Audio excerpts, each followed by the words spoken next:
Case आया।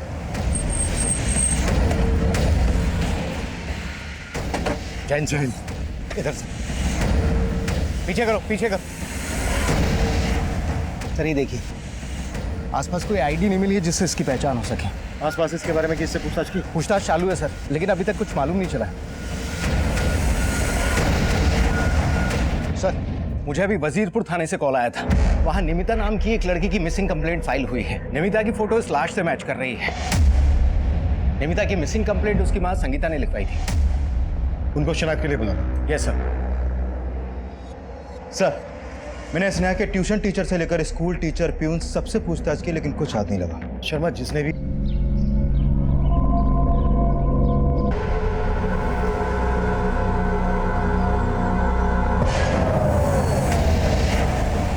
क्या कर रही हो माँ? ये क्या है? ये सब कुछ केमिकल्स है। मतलब मेरे साइंस प्रोजेक्ट के लिए मुझे केमिकल्स चाहिए थे ना, ये वही है। अच्छा ठीक है, तू नाश्ता कर ले और कॉलेज के लिए देर हो रही है, मुझे काम पर जाना है।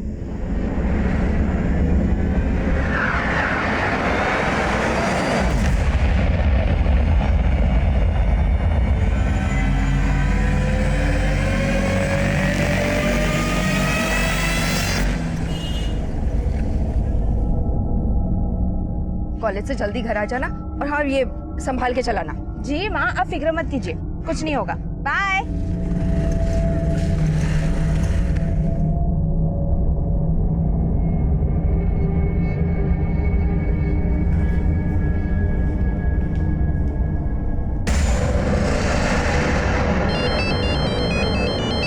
हमें तो कुछ भी समझ में नहीं आ रहा है। शर्मा, स्नेहा की ये फोटो पेट्रोलिंग टीम को भेजना है और इनके अड़ोस पड़ोस में स्नेहा के बारे में पूछताछ करो। सर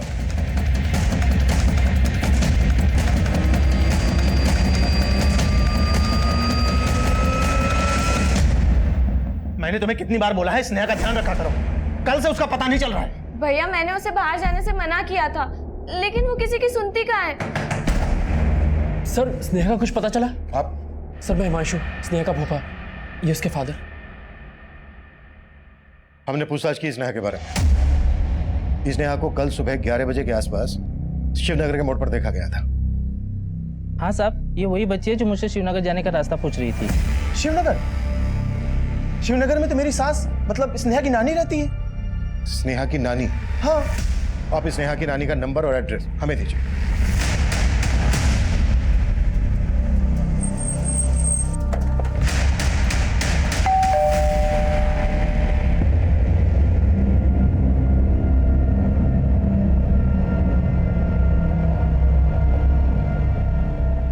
आप स्नेहा की नानी प्रभा देवी? जी? क्या आपकी नवासी स्नेहा यहाँ पर है? नहीं तो क्या हुआ? देखिए कल सुबह से वो मिसिंग है। क्या? जी हाँ, और हमने पता किया है कि वो कल अपने घर से यहाँ शिवनगर की तरफ ही आई है। लेकिन स्नेहा तो यहाँ आई नहीं। स्नेहा शिवनगर में अगर अपनी नानी के पास नहीं गई है तो फिर कहाँ गई होगी? सर हमने यहाँ आसपास में हर जगह पता किया, लेकिन कहीं से कोई ट्रेल नहीं मिला। शिवनगर और आसपास के एरिया के सीसीटीवी स्कैन करो, शायद स्नेहा कहीं कैप्चर हुई। Hello control room.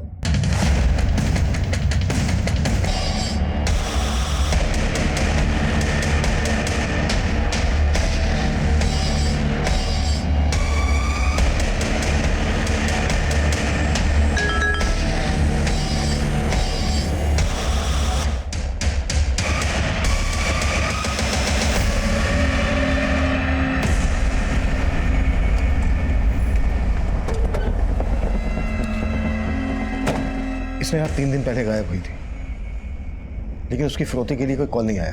मतलब मकसद उसकी हत्या करना ही था। आपको वाकई में किसी पे शक नहीं है? I mean, हो सकता है कोई स्नेहा को मार के आपको चोट पहुंचाना चाहता हो। सर हम मिडिल क्लास लोग हैं, हमारी तो किसी से कोई दुश्मनी भी नहीं है।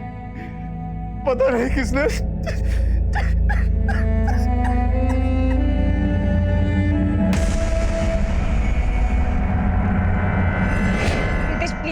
कुछ भी करके ना इस वीडियो को इस साइड से हटवा। लेकिन अभी मैंने भावेश के ऑफिस में पता किया तो ऑफिस वाले बोल रहे हैं कि भावेश ने उस दिन ऑफिस से छुट्टी ली थी। छुट्टी ली थी?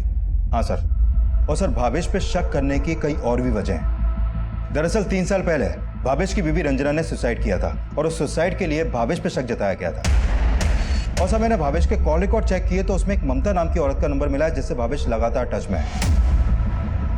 और इस ममता के बारे में मैंने स्नेहा की नानी से भी बात की। साहब, मैं किसी ममता को नहीं जानती, लेकिन रंजना और भावेश की आपस में कभी नहीं बनी। मैं तो रंजना की मौत के बाद स्नेहा को भी अपने पास रखना चाहती थी। तो आपको क्या लगता है कि रंजना ही नहीं बल्कि स्नेहा के साथ भी जो कुछ हुआ उसका जिम्मेदार भी भावेश हो सकता है? लेकिन सर, स्नेहा की नानी ने साफ साफ कुछ नहीं बताया, लेकिन उन्हें सर आप लोग यहाँ? तुम ना घर पे मिले हो ना ही ऑफिस में, और हमने पता किया तुम वहां के अलावा सिर्फ यहीं मिलते हो। सर ये आप कैसी बात कर रहे हैं? पांडे,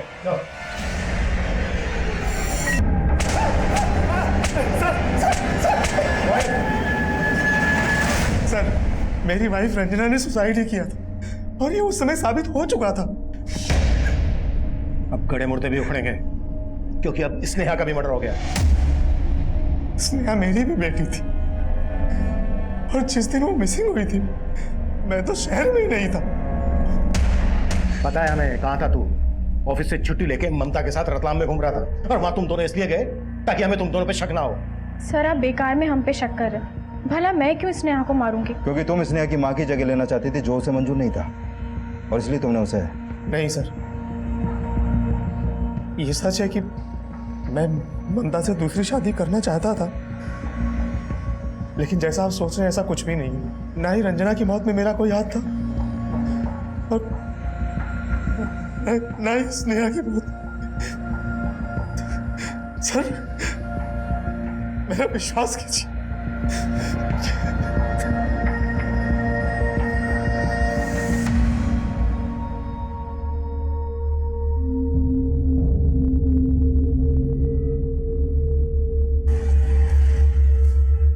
निमिता, तू ऑटो से? तेरा स्कूटर कहाँ है? माँ, वो मैंने स्कूटर चित्रंजन पार्क के पास खड़ा किया था और वहाँ से फिर मैं अपने फ्रेंड से मिलने गई। वापस आके देखा तो वो स्कूटर वहाँ नहीं था। स्कूटर किसी ने चुरा लिया माँ। क्या? स्कूटर चुरा लिया? हाँ।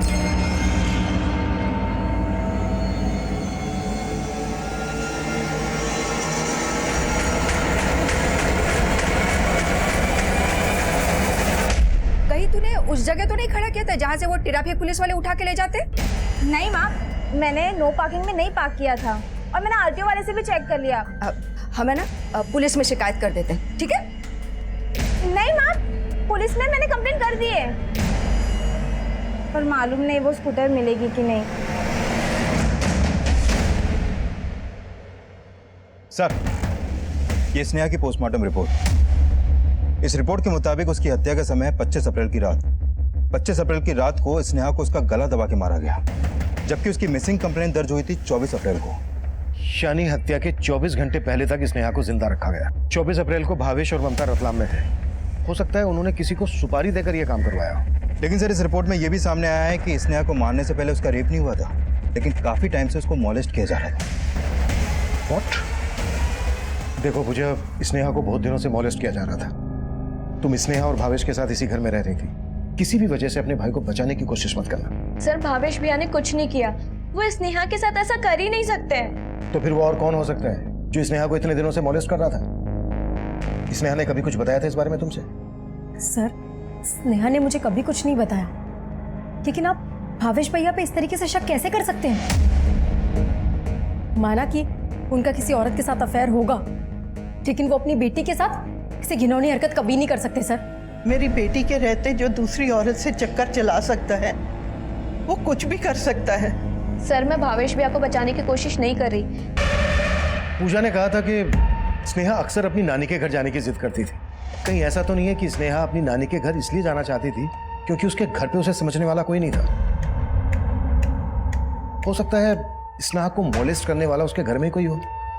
भावेश नहीं तो हिमांशु। सर, मैंने पता किया कि हिमांशु का स्नेहा के घर में काफी आना जाना था और स्नेहा भी अक्सर हिमांशु के घर जाती रहती थी। सर, ये हिमांशु कपड़ों की ट्रेडिंग करता है, घर से ही अपना बिजनेस चलाता है, और उसकी वाइफ ज्योति वो जॉब करती है। तो सर, हो सकता है कि स्नेहा ज्योति के एब्सेंस में हिमांशु के घर गई हो और हिमांशु ने उसके साथ कुछ गलत किया हो। हिमांशु को थाने बुलाओ। पूजा ये भी बोल रही थी कि स्नेहा स्कूल और ट्यूशन क्लासेस जाने के लिए भी मना करती थी। हो सकता है स्नेहा के स्कूल और ट्यूशन क्लासेस से कोई जुड़ा हो। हमें हर एंगल पे काम करना है। Right sir.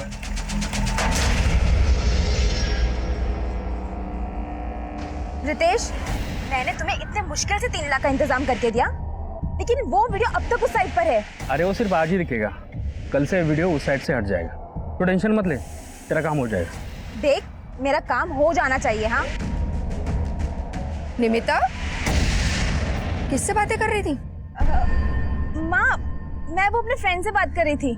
उसकी पुलिस में पहचान है ना, तो उसे कह रही थी कि मेरी स्कूटर ढूंढने के लिए ना पुलिस से सिफारिश करे।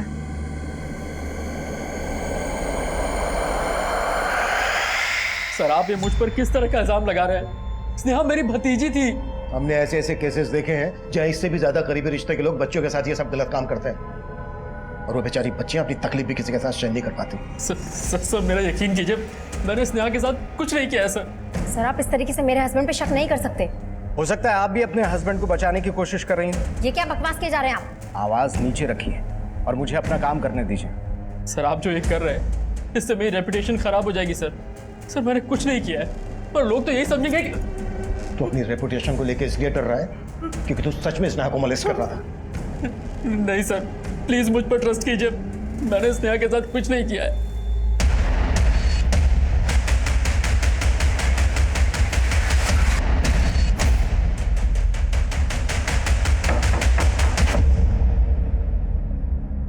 सर स्नेहा के साथ जो कुछ भी हुआ उसे सुनकर मुझे भी काफी धक्का लगा है, लेकिन हमें पता चला है कि स्नेहा यहाँ ट्यूशन आने से अक्सर मना करती थी।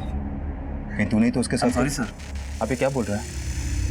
आप जैसा सोच रहे हैं मैंने वैसा कुछ भी नहीं किया है, लेकिन सर काफी टाइम से स्नेहा के साथ कुछ भी अच्छा नहीं चल रहा था। इस बात की भनक मुझे काफी टाइम पहले हो गई थी। मतलब ये कि सर शुरू में स्नेहा पढ़ाई में काफी इंटेलिजेंट थी, लेकिन अचानक लास्ट सेमेस्टर में वो फेल हो गई। इसके बारे में मैंने उसके फादर से कई बार बात की कि शायद स्नेहा को कोई परेशानी होगी, लेकिन सर मुझे नहीं पता था कि स्नेहा की प्रॉब्लम इतनी बड़ी होगी। क्या रितेश? हाँ, क्या बोल रहा था तू कि वो वीडियो उस साइड से हट जाएगा, और अभी तो मेरा फोन भी नहीं उठा रहा है। अरे नमिता ऐसी बात नहीं है, मैं थोड़ा काम में बिजी था। देख रितेश, मुझे घुमाने की कोशिश मत कर, वरना क्या, ये धमकी ना तू उसको जाके दे जिसके साथ तू सोई थी, समझे? सर मैंने पूजा की कॉल रिकॉर्ड्स चेक किए, उसमें इस मोहित नाम के लड़के का नंबर मिला है। ये पूजा के साथ ही कॉलेज में पढ़ा करता है और अक्सर उसके घर भी आया जाया करता था। तुम्हारे कहने का मतलब है कि मोहित भी स्नेहा के साथ? सर ये मोहित एक बिगड़ा हुआ लड़का है, 12th में 2 बार फेल हो चुका है। हो सकता है इन सब में इन्वॉल्व हो।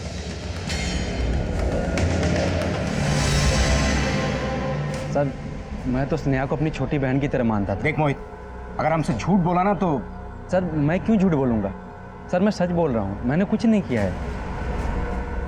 सर मैं मानती हूँ। जैन जैन इधर से पीछे करो, पीछे करो। सर ये देखिए, आसपास कोई आईडी नहीं मिली है जिससे इसकी पहचान हो सके। आसपास इसके बारे में किससे पूछताछ की? पूछताछ चालू है सर, लेकिन अभी तक कुछ मालूम नहीं चला है। सर मुझे अभी वजीरपुर थाने से कॉल आया था। वहां निमिता नाम की एक लड़की की मिसिंग कंप्लेंट फाइल हुई है। निमिता की फोटो इस लाश से मैच कर रही है। निमिता की मिसिंग कंप्लेंट उसकी मां संगीता ने लिखवाई थी। उनको शनाख्त के लिए बुलाना। Yes sir. सर मैंने स्नेहा के ट्यूशन टीचर से लेकर स्कूल टीचर प्यून सबसे पूछताछ की, लेकिन कुछ हाथ नहीं लगा। शर्मा, जिसने भी ये सब किया है स्नेहा के साथ, वो खुद से तो बोलेगा नहीं। सर मैंने स्नेहा के सभी दोस्तों से भी बात की, लेकिन स्नेहा ने अपने दोस्तों में से किसी को भी ऐसा कुछ नहीं बताया जिससे हमें कोई लीड मिले। फिर से कोशिश करो शर्मा, स्नेहा ने जरूर अपनी परेशानी किसी न किसी के साथ शेयर की होगी। सर स्नेहा की एक बेस्ट फ्रेंड है नंदा, मैंने उससे भी। क्या नाम बताया? नंदा। स्नेहा की बुआ पूजा ने बताया था कि 24 अप्रैल को जब स्नेहा अपने घर से गई थी तो यही कह के गई थी कि वो अपनी फ्रेंड नंदा के घर जा रही है। कहाँ जा रही है? मैं नंदा के यहाँ जा रही हूँ। लेकिन सर नंदा की माँ ने तब यही बोला था कि स्नेहा उनके घर पे आई नहीं थी। शर्मा, जब हम स्नेहा के घर वालों पे भरोसा नहीं कर रहे हैं तो नंदा की माँ पे कैसे कर सकते हैं?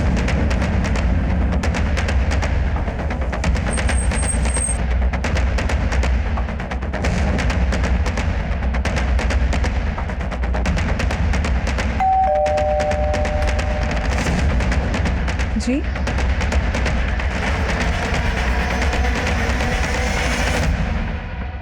निमिता 3 रोज पहले कॉलेज के लिए निकली थी। उसी वक्त उसे आखिरी बार देखा था। अच्छा, आपको किसी पर शक है जिससे निमिता को प्रॉब्लम हो? आई मीन, निमिता ने इस बारे में आपसे कभी कुछ शेयर किया? नहीं, पर जब से उसकी स्कूटर चोरी हुई थी ना, वो बहुत परेशान रहने लगी थी। निमिता का स्कूटर चोरी हुआ था? हाँ, वो चितरंजन पार्क से। उसने पुलिस कंप्लेंट भी किया तो। सर मुझे लगता है कि जिस अंकल के साथ वो डॉक्टर खेलती थी, वही उसके साथ कोई गलत हरकतें कर रहा था। कौन गलत हरकतें करता है? स्नेहा ने नंदा को बोला था कि वो कोई अंकल थे। अंकल?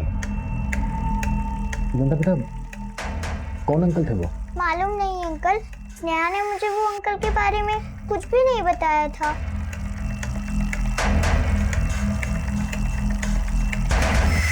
नंदा और नंदा की माँ बोल रही थी कि स्नेहा का कोई अंकल खेल खेल में उसके साथ गलत हरकतें कर रहा था, लेकिन साथ ही ये भी लग रहा था कि नंदा शायद वही बोल रही थी जो नंदा की माँ उससे बुलवाना चाहती थी। सर, आपको नंदा के फादर पर शक हो रहा है? हो सकता है नंदा की माँ अपने पति को बचाने की कोशिश कर रही हो। नंदा के फादर को इन्वेस्टिगेट करो। Okay sir. सर, निमिता की माँ बोल रही थी कि निमिता की हत्या से कुछ दिन पहले उसका स्कूटर चोरी हो गया था, लेकिन मैंने चितरंजन पार्क थाने में जाकर पता किया तो वहाँ निमिता ने ऐसी कोई कंप्लेंट लिखवाई नहीं थी। हाँ सर, लेकिन समझ में नहीं आ रहा कि निमिता की माँ से झूठ क्यों बोलेंगे कि निमिता का स्कूटर चोरी हुआ था। हो सकता है निमिता ने अपनी माँ से झूठ बोला हो।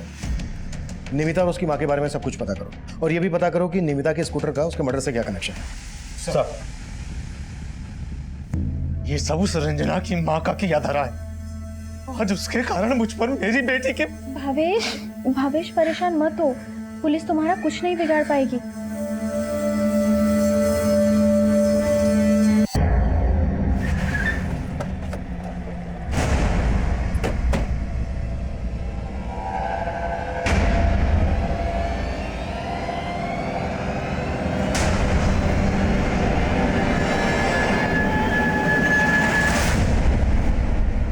साहब, निमिता मुझसे क्यों झूठ बोलेगी?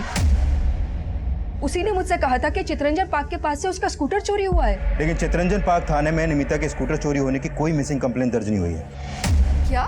जी हाँ, और इसका मतलब यही निकलता है कि या तो निमिता ने आपसे झूठ बोला या फिर आप हमसे कुछ छुपा रही हैं। साहब, मैं आपसे कुछ नहीं छुपा रही। निमिता के कॉल रिकॉर्ड में इस रितेश नाम के लड़के का नंबर मिला। निमिता रितेश के काफी टच में थी। आप जानती हैं इस लड़के को? नहीं साहब। साहब, निमिता तो मेरी अच्छी दोस्त थी। तू तो निमिता के कॉलेज में भी नहीं पढ़ता, फिर दोस्ती कैसे हुई? बस ऐसे ही, मतलब हम लोग ऑनलाइन फ्रेंड थे और बाद में मिलने लगे साहब। मर्डर हुआ है निमिता का। अगर कुछ भी छुपाया ना हमसे तो तेरी। साहब, मैं कुछ नहीं छुपा रहा हूँ आपसे, यकीन मानिए साहब मेरा, मैं सच बोल रहा हूँ। ठीक है, सुन, बिना हमसे पूछे शहर से बाहर मत जाना, निकल। जी साहब।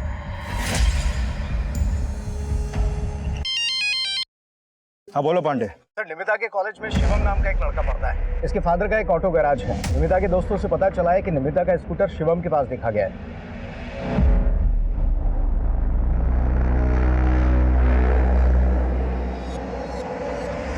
सर, ये स्कूटर पहले मैंने ही निमिता को बेचा था, लेकिन कुछ दिन बाद उसे कुछ पैसों की ज़रूरत पड़ी तो उसने मुझे वापस भेज दिया।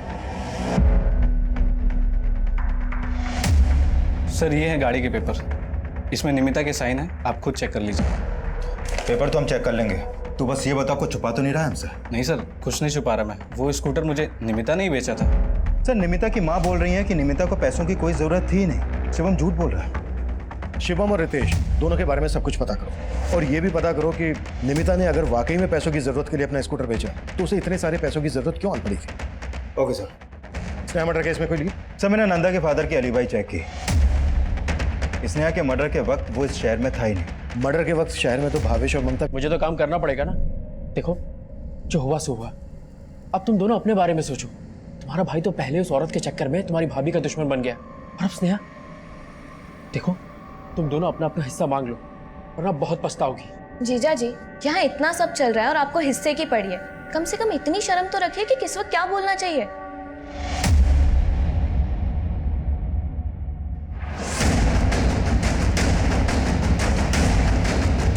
पॉकेट चेक करो इसकी, देखो कुछ आईडी मिलता है क्या? सर,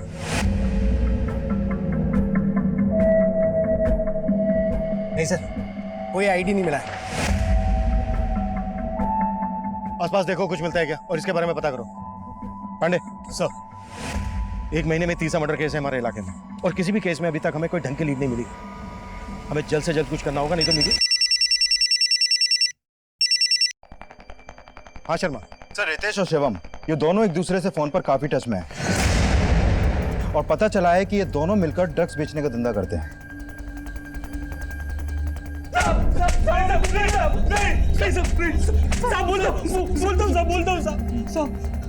साहब हम मानते हैं कि हम ड्रग्स का धंधा करते हैं, लेकिन हमने निमिता को नहीं मारा।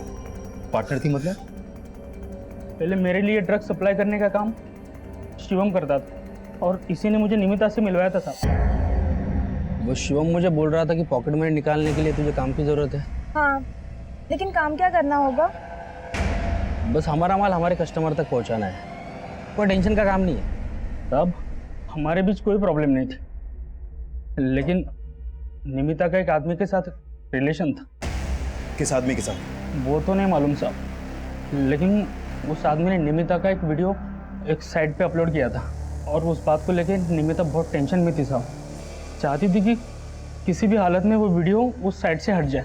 साहब वो वीडियो हटवाने के लिए निमिता कुछ भी करने के लिए तैयार थे, तो मैंने उस बात का फ़ायदा उठाने का सोचा। हाँ सर, इसीलिए वो स्कूटर उसने मुझे बेचा था।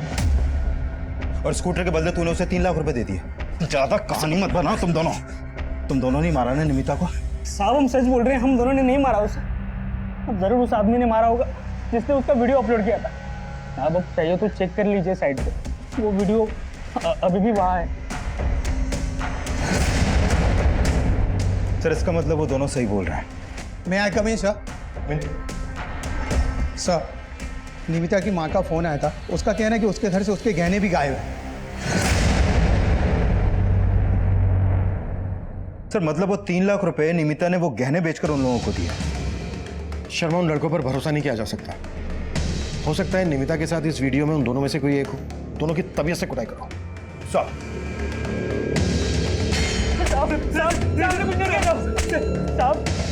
साहब हम सच बोल रहे हैं, हम उस वीडियो में नहीं है, हमने निमिता को नहीं मारा था। शर्मा, पता करो इस साइट पे निमिता का ये वीडियो कौन से आईपी एड्रेस से अपलोड हुआ था। सर, उस आदमी की पहचान पता चली जिसकी लाश मिली थी। इसका नाम हरीश है, एक केबल टीवी डिस्ट्रीब्यूटर के यहाँ काम किया करता था। कौन cable TV distributor? VK cable. इसके मालिक का नाम है विनय सिंह। और इस हरीश की फैमिली कहाँ रहती है? सर हरीश की फैमिली तो यूपी में रहती है, लेकिन ये यहाँ विनय सिंह की दुकान पे रहा करता था। मैंने इस विनय सिंह को थाने में बुलवा लिया है।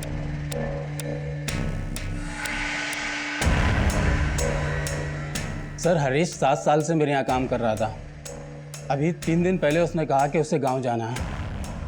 साहब को बीबी की तबीयत काफ़ी ख़राब है, जाना ज़रूरी है। हरीश का किसी के साथ कोई लड़ाई झगड़ा? नहीं सर, वो तो बहुत सीधा साधा लड़का था। ठीक है, आप जा सकते हैं। बाहर इनको हरीश का एड्रेस और फ़ोन नंबर लिखवा देना। हरीश के कॉल रिकॉर्ड चेक करो और उसकी फैमिली को इन्फॉर्म कर दो।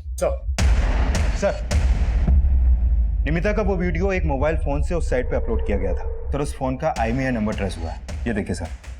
सर इस IMEI नंबर पे जो मोबाइल नंबर एक्टिव था वो है 9821612217 और ये नंबर हरीश का है। हरीश? मतलब निमिता का वो वीडियो उस साइट पर हरीश ने अपलोड किया और हरीश और निमिता दोनों का मर्डर हो गया।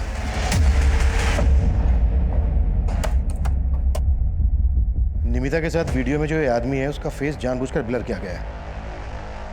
अगर ये वीडियो हरीश ने अपलोड किया है तो ऐसा क्यों करेगा? कहीं ऐसा तो नहीं है कि निमिता के साथ जो ये आदमी है वो हरीश का मालिक विनय हो? सर आप पूरी दुकान की तलाशी लो। क्या हुआ सर? बताते हैं।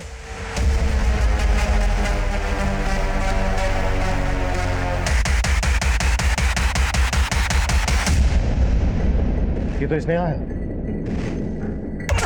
अरे मुझे सर मैं सच कह रहा हूँ सर, मैंने कुछ नहीं किया सर। मैं उन वीडियो के बारे में कुछ नहीं जानता हूँ सर। तू ही है उन बच्चियों के साथ और निमिता के साथ भी। तू ही उन बच्चों को ब्लैकमेल कर रहा था, है ना? नहीं सर मैं कुछ नहीं जानता सर। सर मुझे छोड़ दो सर। कुटस। सर अभी पांडे का फोन आया था। उसने बताया कि उसने स्नेहा के घर वालों को स्नेहा और उस अज्ञात आदमी का वीडियो दिखाया था, लेकिन स्नेहा के घर वालों ने उस आदमी को पहचानने से इनकार कर दिया। लेकिन जब पांडे ने वो वीडियो निमिता की माँ को दिखाया तो निमिता की माँ ने उस आदमी को आइडेंटिफाई किया। उस आदमी का नाम मुकेश है सर, जिसके घर में निमिता की माँ काम करती है। और ये मुकेश जिस मोहल्ले में रहता है उस मोहल्ले में स्नेहा की नानी भी रहती है। उठा लो सर।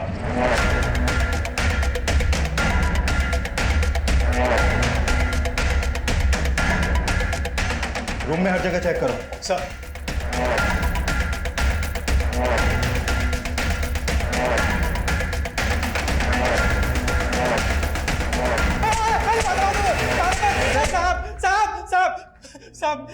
साहब मैंने कुछ नहीं किया साहब, मैंने कुछ नहीं किया साहब।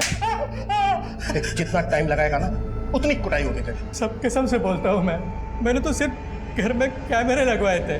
हरीश का टीवी केबल कनेक्शन हमारे पास था, इसलिए मैंने उससे कहा कि सीसीटीवी पहचान वाला है कोई तो बताओ। तब उसने बोला हाँ साहब, मैं जानता हूँ सीसीटीवी लगवाने का काम। आपको लगवाना है तो बताइए, लगा देता हूँ। यहाँ एक कैमरा टॉप एंगल पे है, दूसरा कैमरा यहाँ बेड के पास, तीसरे वाले का एंगल ये है और चौथे वाले कैमरे का एंगल ये। इन सभी कैमरों का एक्सेस केवल इस डेस्कटॉप में ही नहीं बल्कि आपके मोबाइल में भी है। दरअसल वो चाइल्ड पॉन्स देख देख के ना मेरी बुद्धि फिर गई थी। बच्चों के साथ सब कुछ मैं वैसे ही किया करता था और उनका वीडियो बनाकर देखने में मुझे मज़ा आता था सब। और तेरी बीवी तेरे लिए उन बच्चों को घर लेकर आती थी। हाँ साहब, मैं अपने पति को औलाद तो ना दे सकी। वो मुझे ब्लैकमेल करने लगा। सेठ, मुझे मालूम है आप बच्चों के साथ क्या क्या करते हो। सोचो अगर पुलिस को पता चल जाए तो। तू मुझे धमकी दे रहा है? नहीं सेठ, धमकी नहीं, बस मुझे 5 लाख चाहिए। और मैं उसके धमकी में नहीं आया तो उसने मेरा और निमिता का वो वीडियो अपलोड कर दिया सर। हेलो सेठ, उस मैसेज के लिंक पर जाके देख लो। आपका और दूसरी एक और लड़की का वीडियो है साइट पर। इस बार तो आपका केवल चेहरा ब्लर किया है, लेकिन इस बार आपने पैसे नहीं दिए तो अगली बार आपका और स्नेहा का वीडियो अपलोड कर दूंगा और आपका चेहरा भी ब्लर नहीं करूंगा। सर, इधर वो ब्लैकमेल कर रहा था, उधर निमिता ने मेरा दिमाग खराब कर दिया था। तुम इतने वक्त से मेरा रेप करते रहे, लेकिन मैंने कभी अपनी माँ को नहीं बताया और तुमने वो वीडियो इंटरनेट पे डाल दिया। कौन सा वीडियो नमिता, कौन सा? मैंने कुछ नहीं अपलोड किया, मैंने कुछ नहीं डाला इंटरनेट पे। कुछ नहीं किया? सही, यकीन करो नमिता, सुनो मेरी बात। सब मैं उसे मारना नहीं चाहता था। ये सब हरीश की वजह से हुआ। उसने मुझे ब्लैकमेल किया, दोबारा पैसे मांगे, इसलिए मैंने उसे मिलने के लिए बुलाया। लाइए पैसे। लेकिन साहब, मैं सच कह रहा हूँ, मैंने स्नेहा को नहीं मारा साहब, स्नेहा को नहीं मारा मैंने। स्नेहा मर्डर केस किसी नतीजे पर नहीं पहुंच पा रहा था। फिर हमने इस केस को रिविजिट करना शुरू किया। स्नेहा घर से बाहर जहां जहां जाती थी, हम उसका हर ट्रायल फॉलो कर रहे थे और तभी इस केस में एक नया मोड़ आया। सर, स्नेहा यहाँ से लेटर्स पोस्ट करती थी। मैंने पोस्ट ऑफिस में बात की तो पता चला कि स्नेहा लेटर्स पर सिर्फ अपनी नानी का नाम लिखती थी और एड्रेस के नाम पर सिर्फ शिवनगर, जिसकी वजह से कोई भी लेटर पोस्ट ऑफिस से डिलीवर नहीं हुआ। सर, ये वो लेटर्स हैं जो स्नेहा ने अपनी नानी को लिखे थे। डियर नानी, मुझे आपकी बहुत याद आ रही है। मैं आपके साथ रहना चाहती हूँ। यहाँ मुझे कोई पसंद नहीं करता।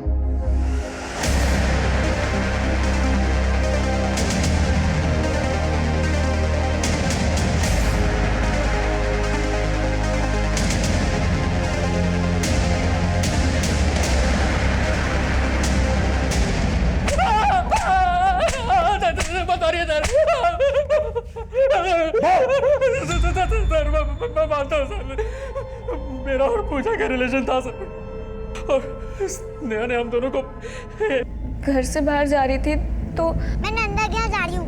अरे लेकिन सुन तो।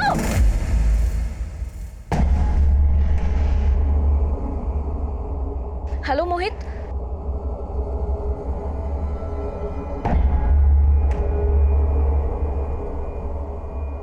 यहाँ क्या कर रही है और कहाँ जा रही है? मैं नानी के यहाँ जा रही हूँ। अरे मैं भी वहीं जा रहा हूँ, चल साथ चलते हैं, चला जा, आजा। सर, मोहित उसे अपने दोस्त के घर ले गया। वहाँ बंद करके सिर्फ सबक सिखाना चाहते थे, लेकिन ज्योति दीदी कंप्लेन लिखवाने के लिए यहाँ पर लेकर आ गई और बात बहुत आगे बढ़ गई थी सर। इसलिए मोहित ने अगले दिन। और तुम्हें और मोहित को ये सब करने के लिए हिमांशु ने नहीं सर, हिमांशु जीजू को तो इस बारे में कुछ भी मालूम नहीं था।